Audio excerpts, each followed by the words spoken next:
या संदर्भामध्ये राज्य सरकार चांगल्या प्रकारची मदत जाहीर करेल किंबहुना निवडणुकीच्या काळामध्ये कर्जमाफीच्या बाबतीमध्ये घेतलेल्या निर्णयावर आम्ही सातत्याने कालही सुद्धा आवाज उठवला।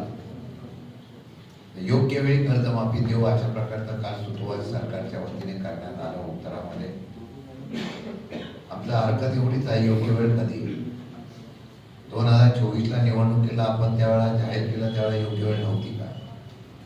आणि गेल्या 6 महिन्यामध्ये 1600च्या वरती शेतकऱ्यांनी आत्महत्या केल्या। जर तुम्ही कर्जमाफी केली असते तर दुर्दैवाने शेतकऱ्यांची आत्महत्या कमी झाली असती किंवा आत्महत्याच झाल्या नसत्या। परंतु प्रत्येक वेळेला निवडणुकीचा स्वार्थ डोळ्यासमोर ठेवून निर्णय घ्यायची अशी प्रक्रिया ही काल पाहायला सुद्धा मिळाली। जर आपण बघितलं असेल काल विदर्भामध्ये अधिवेशन आहे, पण निर्णय फक्त इन्फ्रास्ट्रक्चरचे झाले, निर्णय फक्त शहरी भागातल्या असलेल्या विकासासाठी झाले, किंबहुना जास्त लक्ष मुंबईमध्ये करण्यात आलेलं दिसून आलं। SRAची योजना असेल, पागडी सिस्टीम असेल, आम्ही अशा प्रकारचं काय दिव्य काम केलं अशा प्रकारचं सुतोवाच काल राज्याच्या वतीने करण्यात आलं। पण त्यामध्ये सुद्धा निवडणुकीचा उद्देश डोळ्यासमोर ठेवून मुंबई महानगरपालिकेची हे लक्ष ठेवून निवडणुकीचं लक्ष ठेवण्यात आलं होतं।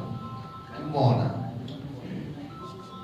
बिल्डर दार्जिनी आणि उद्योग दार्जिनी अशा प्रकारच्या अधिवेशनामध्ये निर्णय झाले असा आमचा थेट आरोप आहे। आता 23 फेब्रुवारीला अधिवेशन सुरू करण्याच्या बाबतीत सांगितलेलं अर्थसंकल्पीय अधिवेशन माझ्या माहितीप्रमाणे काल झालेला या सर्व अधिवेशनामध्ये विदर्भाला काही मिळालं नाही अशा प्रकारची भावना ही विदर्भाच्या जनतेमध्ये तर आहेच, पण आमच्यासारख्या लोकप्रतिनिधींच्या मनामध्ये सुद्धा निश्चितपणाने निर्माण झालेली आहे। मला वाटतं की जनतेने येणाऱ्या, मी कालही विधिमंडळाच्या विधान परिषदेमध्ये भाषण करताना तेच सांगितलं की मताचं राजकारण फार काळ टिकत नसतं, परंतु जर जनतेने मनामध्ये ठरवलं येता जिल्हा परिषद पंचायत समितीला जसं लोकसभेला आपल्याला जमिनीवर आणलं तसं जिल्हा परिषद पंचायत समिती येणाऱ्या महानगरपालिका महापालिकेला सुद्धा ही जनता इथला शेतकरी आपल्याला रस्त्यावरून उभं करतील, आणल्याशिवाय राहणार नाही अशा प्रकारचं मी वक्तृत्व केलेलं आहे। मला वाटतं जनतेला मी आवाहन करेन, ही सरकार मस्तीमध्ये आहे। बहुमताच्या पाशवी आणि सत्तेच्या समीकरणामध्ये सामदान दंडभेद या प्रकारचा वापर करून आम्ही निवडणुका जिंकू शकतो या भ्रमात आहे। पण विदर्भाला काय मिळालं, विदर्भाच्या शेतकऱ्यांना काय मिळालं? आज आपल्याला माहिती आहे की सोयाबीनची परिस्थिती काय आहे।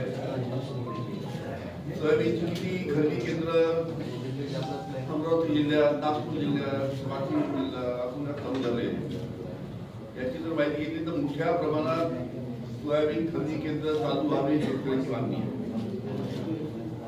त्याचबरोबर कापसाच्या बाबतीत सुद्धा आपल्याला कल्पना आहे की कापूस तयार करणारे कारखानदार जे आहेत त्या कापूस ते कापड तयार करणारे कारखानदार जे आहेत त्याचं एक असोसिएशन आहे, कॉटन असोसिएशन ऑफ इंडिया। एक कापड तयार करणाऱ्या कारखानदाराला स्वस्त दरामध्ये कापूस मिळाला पाहिजे म्हणून आयात कर जो 11% होता तो आयात कर 11% रद्द 19 ऑगस्टला 19 ऑगस्ट 2025ला 11% आयात कर रद्द केला, 0% केला आणि 0% कापसावरचा आयात कर केल्यामुळे मोठ्या प्रमाणात कापूस हा परदेशात आपल्या महाराष्ट्रामध्ये भारतामध्ये येत आहे। जवळजवळ 55-60 लाख गाडी आतापर्यंत कापसाच्या आपल्या महाराष्ट्रामध्ये आहे आणि याचा परिणाम होणार आहे की जो शेतकऱ्याचा कापूस जो आता बाजारात जाईल त्याला भाव मिळणार नाही। हा अतिशय महत्त्वाचा प्रश्न आपल्या विदर्भासाठी आहे। अनेक आमदारांनी की त्या प्रश्न मांडला विदर्भाच्या, पण त्याच्या बाबतीत एक शब्द सुद्धा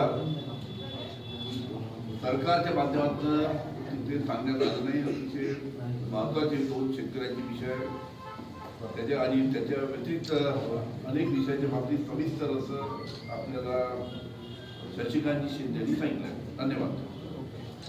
दरवेळेला बजेटच्या अधिवेशनाव्यतिरिक्त दरवेळेला 50, 60, 70 हजार कोटीच्या पुरवणी मागण्या जरी येत असतील तर हे राज्य सुद्धा दिवाळखोरीमध्ये जायला वेळ लागणार नाही. मला वाटतं आता 9-9.5 लाख कोटीचं कर्ज आपल्या सर्व लोकांच्यावर या असलेल्या सरकारने 3.5 वर्षामध्ये लादलेलं आहे. आणि म्हणून येत्या निवडणुकीला आम्ही आज लोकांमध्ये जागृती करणार आहोत की काही झालं तरी पैसा आणि सत्तेचा वापर करून सत्ता जिंकणाऱ्याला जनतेचं बंड झाल्यानंतर काय होतं याची प्रचिती आणून देण्याची वेळ आलेली आहे. त्याशिवाय ही लोक जनतेसाठी निर्णय घेऊ शकणार नाही. अशा प्रकारचा निर्णय घ्यावा आणि म्हणूनच आज अमरावतीमध्ये आज ही बैठक आम्ही आयोजित केलेली आहे. या बैठकीमध्ये आघाडीच्या माध्यमातून पुढे जाऊन निवडणूक लढवण्याची भूमिका आम्ही घेतलेली आहे. प्राथमिक चर्चा स्थानिक पातळीवरच्या नेत्यांनी आमच्या सगळ्यांनी केलेली आहे. मग ती चर्चा करत असताना आज तो अंदाज घेऊन उद्या परवा मुंबईला गेल्यानंतर संबंधित असलेला शिवसेना, उभाटा, काँग्रेस आणि इतर मित्र पक्षाबरोबर चर्चा करून आम्ही 100% अमरावतीला सुद्धा निवडणुकीला समोर जाणार आहोत. अशा प्रकारचं या ठिकाणी आपल्याला सांगतो सुद्धा संपूर्णपणे राज्यामध्ये बसल्यानंतर सांगतो की अजूनपर्यंत मनसेचा प्रस्ताव हा आमच्याकडे आलेला नाही. तरी सुद्धा तुम्ही म्हटल्याप्रमाणे मताची विभाजने होऊ नये यासाठी प्रयत्न करण्याचा आम्ही 100% प्रयत्न करू. समन्वय करण्याचा प्रयत्न करू जेणेकरून आम्ही एकत्रित निवडणुकीला कसं जाऊ शकतो. काँग्रेसची भूमिका काय त्यांना त्याच्याबद्दल चर्चा करून मार्ग काढण्याचा प्रयत्न करू. मनसेचा प्रस्ताव आल्यास आपलं राष्ट्रवादी शरद पवार गटात सहमत राहील का? महाविकास आघाडीच म्हणतोय, नुसतं राष्ट्रवादी शरद पवार. मी महाविकास आघाडी म्हणूनच म्हणतोय. महाविकास आघाडी म्हणून लढत असताना जे पक्ष आल्यानंतर काही पक्षांच्या बाबतीमध्ये भूमिका काही पक्षाची आमच्या मित्र पक्षाची वेगळी असेल तरी सुद्धा त्याच्या संदर्भामध्ये चर्चा करून मार्ग काय निघतो का याचा प्रयत्न 100% आम्ही करतो. सोयाबीनच्या, तुरीच्या, धानाच्या असलेल्या हमीभावाच्या बाबतीमधला विषय असेल. पहिल्या दिवशी आम्ही शेतकऱ्यांच्या प्रश्नासंदर्भामध्ये आम्ही आंदोलन केलं. पायऱ्यावर आंदोलन करत असताना कापसाची मार प्रत्येकाने आम्ही गळ्यामध्ये